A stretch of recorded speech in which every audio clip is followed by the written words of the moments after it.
So the first question, we've got a velocity versus time graph. We want to start by describing the motion. So even if this hadn't said describe the motion, it would have been helpful just to write it out so that you're not like getting confused later on. Car X is easy. This is a velocity in time graph, and it's staying at the same velocity the entire time, the velocity of v naught. So this one is at a constant velocity of v naught. Now the motion of car Y. So car Y starts with a velocity of 0. That means it starts from rest and it's increasing in velocity, so it's getting faster, and it's going or getting faster at a constant rate, so with a constant acceleration. So I said it starts from rest and speeds up or gets faster with a constant acceleration. And at the end, it's going to end with a velocity of 2 v naught, twice the velocity of car X. At 20 seconds, we're looking at what's happening. Either car Y is behind, car Y could be passing, car Y is in front, or car X is accelerating faster than Y. Well, X has no acceleration at all, so that's not true. In front, behind, or passing. So all of these are talking about like where it is, so I would need to know how far it's moved. So let's look, 20 seconds, I can find how far it's moved by the area under the graph. So car Y would have this much area, and car X would have traveled this much area. So obviously car X has traveled a greater distance. It's actually traveled twice as much as car Y has traveled. So that means car Y has not traveled as much because it has a smaller area. So because it hasn't traveled as much, it is behind car X. Assuming both cars start at the same position, what time does car Y pass car X? So when they would pass is when they have equal areas, right? Equal areas or equal displacements.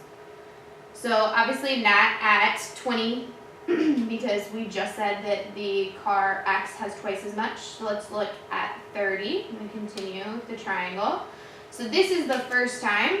The first little section where the car Y has traveled more than car X in this section, but it only traveled this much more, whereas car X traveled this much more in the beginning, so I haven't quite made up for that.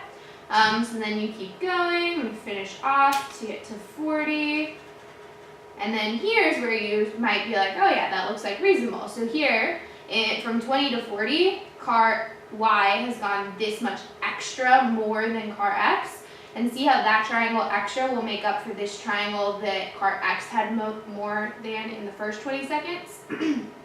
So that would balance out. You can actually calculate, right, triangle and a rectangle. Rectangle's easy. That would have an area of v naught times 40, whereas the triangle would have an area of 40 base times height of 2 v naught over 2 because it's a triangle, which either way, so you get v naught of 40. So at t equals 40 seconds, they would be at the same position because that is when they have equal displacements, which came because they have equal areas. How does the average speed of X compare to the average speed of Y? So average speed of X is easy. The average speed of X is just v naught because it's going at a constant velocity of v naught, so of course on average its velocity is v naught. Now the average velocity of Y. So Y starts with a velocity of 0 and it ends with twice the v naught. So you could think about like on average, right, if you have 0 and 2 v naught and you divide that in 2, and it's okay to just do that because it was constant acceleration, it's changing at a constant rate, then that gives me an average of v naught. Or you could think about how you'd find average speed is just the total distance over the total amount of time, right? If it takes you 1 hour to go 40 miles, then your average speed would be 40 miles per hour, whether you actually went at 40 miles per hour the whole time. So I think about the average speed. Well, they both travel the same distance in the same amount of time. So they must have the same average speed. That doesn't mean they have the same speed like throughout, because actually the only time they actually shared the same speed was at t equals 20 when they both had a velocity of v naught, because that was right when car Y had a velocity of v naught. Before that it was slower, right after that it was faster. So the only time they actually share velocity is at t equals 20, but on average their average speeds would be the same because they do the same distance in the same amount of time. It's just that car Y started slower and then ended faster, but it will average out to the same. So, same. The acceleration graphs. So x is easy, it's at a constant velocity, so it has no acceleration. It would be acceleration of 0. And then car Y does have an acceleration, it's constant, and it's a positive acceleration, so this is car Y. A car starts from rest, so v naught equals 0, ends with a velocity of vf, so my final velocity I'm going to call vf, travels a distance d, delta x is d. I want to derive an expression for the acceleration. This was a typo. I said leave your answers in terms of a and vf. I meant it to be d. It's my bad. Because I'm actually asking you to get an expression for a. So then you pick the equation that relates velocities, displacement, and acceleration. That's the last one. And now we plug in vf. This is 0 to a, and then d. 0 goes away, we're trying to find a, so we just divide the 2d over. So vf squared over 2d is my acceleration.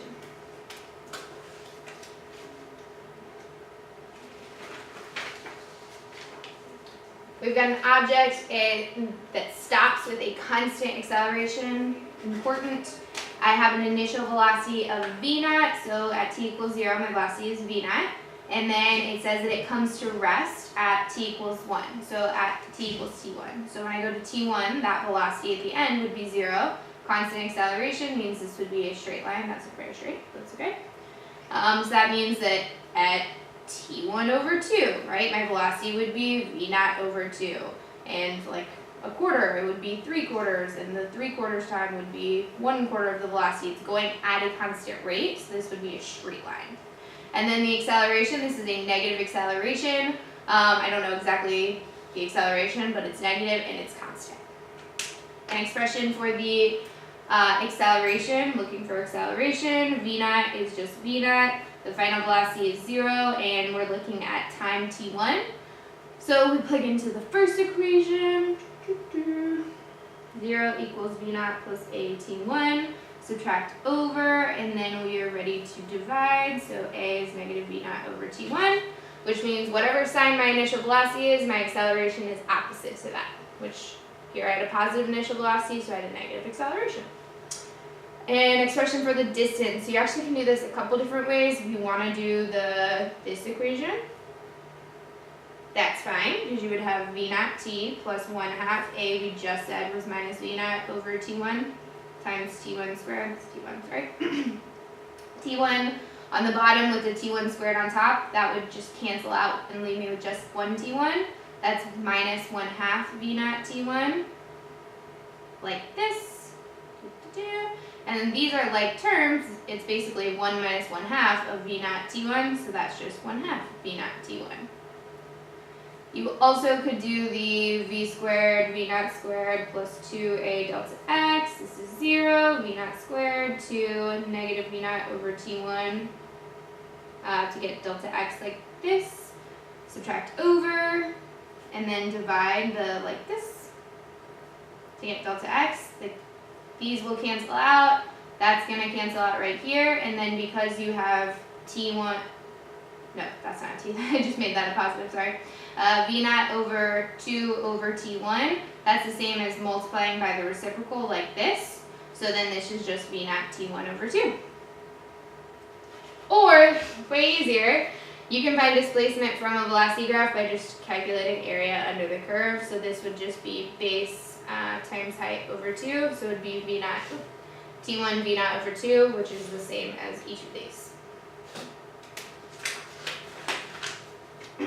A student of mass m runs horizontally off of a cliff of height h and lands in the water a distance d away. Air resistance is negligible. Negligible meaning you can ignore it, so I'm not worried about like air resistance. And I want to find the time it takes. So this is a projectile. We've got something falling through the air, so I know gravity is at work here. I'm going to keep my x and my y variables separate because they are separate.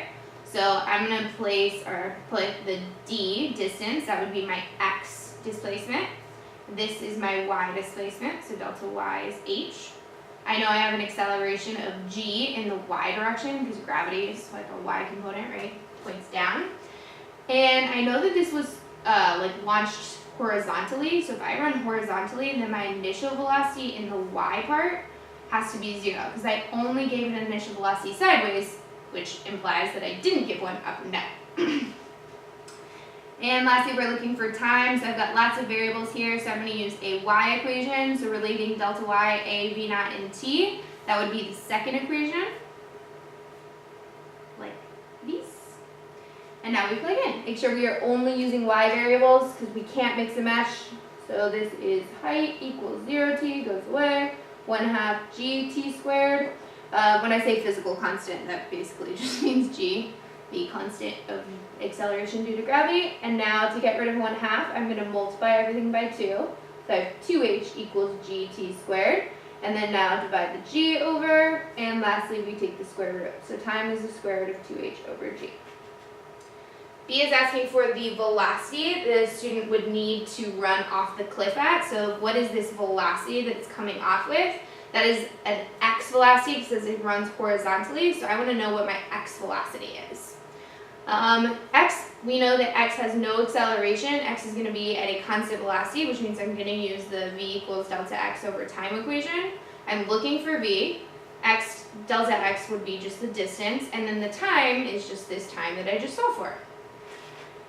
And my answer is in terms of d, h, and physical constant, meaning g, so I don't have any variables in here that I'm not allowed to, so that's good. Ball B is projected vertically upwards from the front foot of a cliff with an initial velocity of v naught.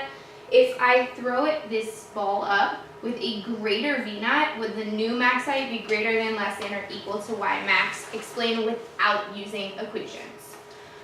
So if I throw this up with a greater initial velocity, then it's going to go higher. And I want to explain this without using an equation first.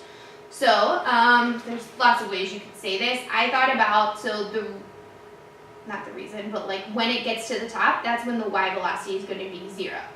If I throw it up with a greater initial velocity, because I still have the same acceleration, right? It's the same rate of -10 or whatever g is. If I throw it up with a greater initial velocity, it's going to take more time and more distance to get to 0, to de-accelerate to a velocity of 0.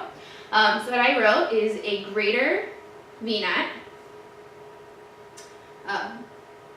means a greater max height, because it will take more time and more distance for the greater v naught to de-accelerate to v equals 0 at the top. So it's going to take me more time to slow down to get to the top, more distance, so I'm traveling farther because v naught is 0, or v naught is greater.